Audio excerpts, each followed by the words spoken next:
l'impact de Jésus. Il était un homme du lieu secret. Il était un homme du terrain. Un homme de la présence, sacrificateur. La nuit, il est dans la présence du Père. Et Seigneur Jésus, on te cherchait. Tu étais où? Il dit, j'ai devancé l'aurore. Un homme de la présence. J'étais dans le lieu secret le matin. Et puis la journée maintenant il commence, il part. Jésus parcourait les villes et les villages. Annonçons la bonne nouvelle. Guérissons les malades. Chassons les démons. Établissons le règne de Dieu. Répondons la bonne nouvelle. Il faisait le bien. Le soir, il revient encore dans la présence de Dieu.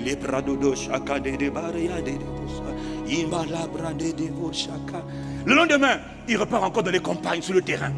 Homme de terrain, homme de l'esprit, dans le lieu secret. Son impact était réel. Son impact était tellement fort qu'un jour, les disciples ont dit, mais le gars là, c'est pas possible. Comment il fait? Quel est son secret? Il est comme nous, même couleur. D'ailleurs, même il est plus jeune que nous. Ce n'est pas une question d'âge, hein? Une question de grâce. Seigneur, apprends-nous à prier. Ton impact est trop puissant. Tu as un impact planétaire. Les foules te suivent partout. Comment toi tu fais? Apprends-nous, Seigneur. Donne-nous ton secret. Maintenant, il va leur dire, voici comment vous devez prier. Je vais vous montrer mon secret. Parce que moi, mon secret, je suis un sacrificateur. J'ai appris à intercéder. Mais comment toi tu fais pour intercéder? Moi, j'intercède de manière stratégique. Quelle stratégie? Je vais vous révéler mon secret. C'est ma qualité de vie. Ce que vous voyez sur le terrain là ne sont que le résultat de ma vie d'intercesseur. Alors non, je vais vous révéler maintenant ma vie d'intercesseur. Et pour le faire, vous savez qu'on ne peut pas intercéder sans avoir des arguments. Mais quels sont tes arguments? Nous on dit, oh éternel, oh éternel, oh éternel, oh éternel. Comme nous ont appris nos pères, Abraham, Isaac et Jacob. Je vais vous emmener plus loin dans la révélation. Quand vous priez, voilà les arguments à invoquer devant le trône de Dieu. Plaidez, notre Père qui est aux cieux, que ton nom soit sanctifié. Argument numéro 1. Je te prie, aujourd'hui, ce mois d'avril, Père, il faut que ton nom soit glorifié sur la terre. Ça, c'est ce qu'on appelle intercession stratégique. Comment lui il prie? Quand il passe les nuits de prière, qu'est-ce qu'il fait? Il est en train de prier en langue. Maintenant, il te dit, en dehors de la prière en langue, j'ai des canevas. Je me focalise pour demander au Père, parce que c'est ce qu'il veut, que son nom soit sanctifié. Où? Sur la terre. Ah bon? Parce que dans le ciel, le nom de Dieu n'a pas de problème. Sa réputation n'est pas entachée. Son honneur n'est pas touché. Dans le ciel, oh, qui ne connaît pas Dieu? Ah, hey, rien que son trône est entouré de plus de myriades et des myriades d'anges qui se prosternent dans sa présence. Qui est fou pour le défier? Personne. Mais sur la terre, province en rebelle, où Satan est venu mettre la pagaille, là, il y a des humains. Mais eux aussi font le désordre. C'est-à-dire, ils ne veulent pas m'invoquer pour me demander mon secours. Ils disent non, prier c'est pour les religieux. Qui t'a dit ça? Prier c'est pour les hommes forts. Prier c'est pour les héros. Prier c'est pour les vainqueurs. Quand vous priez, vous avez une multitude de manières de prier. Mais un des canevas avec des arguments. Dites à Dieu, demandez à Dieu. Demandez à Dieu quoi? On va demander quoi à Dieu? Que ton nom soit sanctifié. Je m'arrête là pour aujourd'hui. Que ton nom soit sanctifié. Avant de penser à vos besoins, demandez à Dieu. Ça, ce sont les prières stratégiques de Jésus. Il passe des heures juste dessus. Il passe des nuits de prière juste par rapport à ça. Il suppliait Dieu pour que aujourd'hui, pour que demain, pour que le mois d'avril, oh, le nom du Seigneur soit glorifié. Quand il dit que ton nom soit sanctifié, il est en train de dire quoi? Il est en train de dire simplement que tu sois reconnu comme le seul. Tu sois reconnu comme l'unique. Que ton nom soit respecté. Que ton nom soit valorisé. Que ton nom soit considéré. Que ton nom soit loué. Que ton nom soit craint. Que ton nom soit glorifié. Et il faut que sur la terre, on sache que toi tu es Dieu. Mais qui est appelé à demander à Dieu de glorifier son nom? Toi, Église.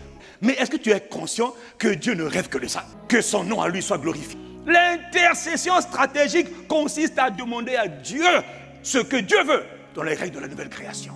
L'intercession stratégique dont on parle, elle commence par le nom du Seigneur qui doit être glorifié sur la terre. Dans Jean chapitre 11, verset 4, il est écrit lorsque Jésus a entendu que Lazare était malade jusqu'à la mort.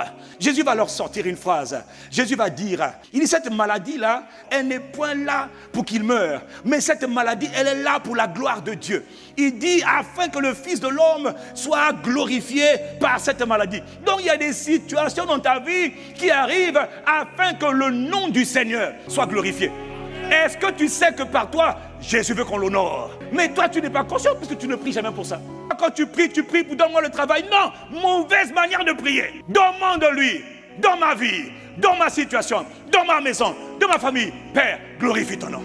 Il faut que ton nom soit respecté. 1 Corinthiens 10, verset 31. Il dit, soit donc que vous mangiez, soit donc que vous buviez, soit que vous fassiez quelque chose, quel que soit ce que tu fais. Fais tout pour la gloire de Dieu. C'est-à-dire, fais tout pour que le nom de Dieu soit glorifié.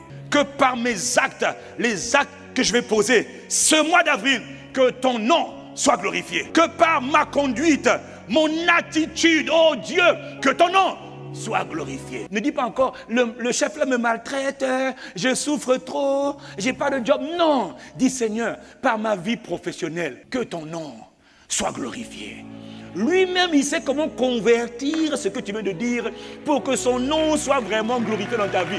Mais tes demandes sont mauvaises. Dans mon ministère, que ton nom soit glorifié. Chez beaucoup d'entre nous, des fois, ça va prendre du temps pour que l'exaucement vienne. Tu sais pourquoi? Parce que quand tu dis que ton nom soit glorifié, tu n'es pas vrai. Tu ne le penses pas. Tu es en train de penser à ta réputation. Tu penses à toi-même. Pour qu'on me voit, mais je n'ai pas dit ça, il n'y a que personne qui sait. Hein? On a tous fait des erreurs. Hein? Moi, quand Dieu a commencé à m'utiliser dans le domaine de la guérison, frère, j'ai découvert une version du pasteur Yves que je ne connaissais pas. Je voulais commettre la gloire sur moi. Dès que j'ai commencé à voir quelques malades guéris là, frère, c'est comme si ma démarche inconsciemment avait changé. L'homme est foutu. Tu as dit tout au moins n'est que péché. Il dit, mon Seigneur, sauve-moi. Je suis devenu orgueilleux. Pourquoi? Moi, à l'époque, quand je priais pour les gens, j'aimais que les gens tombent. Si personne ne tombait, Dieu n'a pas agi. Il fallait que les gens tombent. Donc, quand tu ne tombais pas, je disais, non, il n'y a pas de problème, je reviens encore. Parle si vite. Dieu m'a dit, tu es trop orgueilleux. J'ai dit, mais Seigneur, moi je t'aime. Hein? Hey, mon fils. Donc, quand tu dis glorifie ton nom, en vérité, chez beaucoup d'entre nous là, non. Dieu sait que toi, tu veux seulement ta gloire à toi. Il y en a qui ont le ministère prophétique. Prophesies, a man of God, homme de Dieu, prophétise. Il dit, ouais, j'ai prophétisé, je vais parler. Qu'est-ce qui te pousse à dire ça? Ce n'est pas le Saint-Esprit. Il y a en toi là beaucoup d'orgueil. Et souvent, Dieu n'arrive plus à agir à cause de ça. Et même s'il agit, au bout d'un certain temps, ça va s'arrêter. C'est la folie de l'orgueil, frère. Il faut dire à Dieu, sauve-moi. Mais Jésus n'avait pas ce problème-là. Dans Jean, chapitre 12, verset 28, regardez sa prière. Père, glorifie ton nom. Ah, voilà la prière. Et une voix vient du ciel. Je l'ai glorifié, je le glorifierai encore. Le Père veut que son nom soit glorifié. Et il va toujours le glorifier si tu le lui demandes. Donc, fais attention à ce que tu demandes à Dieu.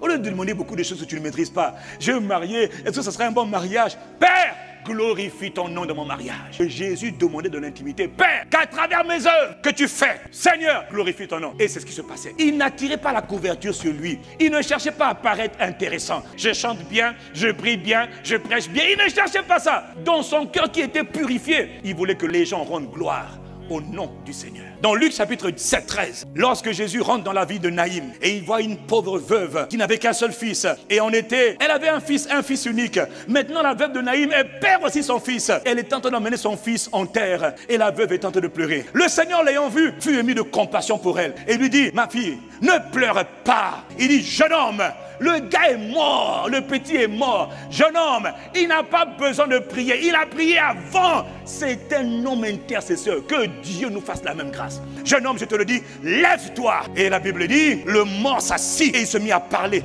Jésus le rendit à sa mère. Donc il y a eu un miracle, la résurrection. Que s'est-il passé après? Tous furent saisis de crainte. Et qu'est-ce qu'ils ont fait? Ils glorifiaient Dieu, ils rendaient gloire à Dieu en disant, un grand prophète apparut parmi nous et Dieu a visiter son peuple. Tout ce que Jésus fait, c'est pour qu'il attire la gloire sur nous. Mais toi, tu n'as pas le droit d'attirer sur toi la gloire. Les honneurs des hommes, les applaudissements des hommes, tu n'as pas le droit. C'est la foule, tu es fou. Tu es en train de te tuer toi-même. Il faut attirer la gloire sur Dieu. Mais ces résultats sont le résultat de son intercession. Il disait à Dieu, oh Dieu, aujourd'hui, par mes sorties, par ma compagne, glorifie ton nom. Et quand il allait, il opérait des miracles. Les gens disent, waouh, que le nom de Dieu soit glorifié. Dans notre jour, ils doivent dire que le nom de Jésus soit glorifié. Pas que le nom de Castalou, jamais. C'est Jésus qu'on doit voir. Dans le psaume 113, il est écrit, du soleil levant jusqu'à son couchant. Regarde, qu'est-ce que Dieu veut? Que le nom de l'Éternel soit loué. Ça veut dire, c'est ce que Jésus nous dit. Priez que mon nom, dans vos vies, dans votre pays, dans vos affaires, dans vos entreprises, demandez-moi que mon nom soit glorifié, que mon nom soit élevé. Il dit l'Éternel est haut et élevé au-dessus de toutes les nations. Sa gloire est au-dessus de tous les cieux. Qui est semblable à l'Éternel? À qui peut-on le comparer? Dieu tient à son nom. Dieu tient à sa réputation. Dans Malachie 1, verset 11, il dit depuis le lever du soleil jusqu'à son couchant, mon nom est grand parmi les nations. Qui dit ça? Dieu. Je veux que mon nom soit grand dans ta vie, mon fils, ma fille. Demande-moi. en Afrique, que le nom du Seigneur soit grand, soit élevé. Et tu verras, en disant ça là, il peut passer maintenant par toutes sortes de circonstances pour que les hommes lui donnent gloire. Dans certains cas, ça sera par des grâces, par des promotions, par des élévations, par des distinctions, par des guérisons. Qu'importe, mais il veut que son nom soit glorifié par ta vie, par ton foyer, par ton mariage, par tes enfants. Que le nom de ton Dieu soit grand. Vous devez reconnaître que mon nom est grand. Il dit en tout lieu, en bruit dans l'encens, en l'honneur de mon nom. On présente des offrandes pures, car grand est mon nom parmi les nations. Le grand Dieu veut que sa réputation soit préservée. Par toi, dans ton pays, prie comme cela. Demande-lui que ton nom soit glorifié dans ma vie. Engage l'intercession stratégique. Imite le modèle original. C'est Jésus le Christ. Mon nom est grand, digne de louange, digne d'adoration, digne de célébration. Apprécie, acclame Dieu. Akabara, les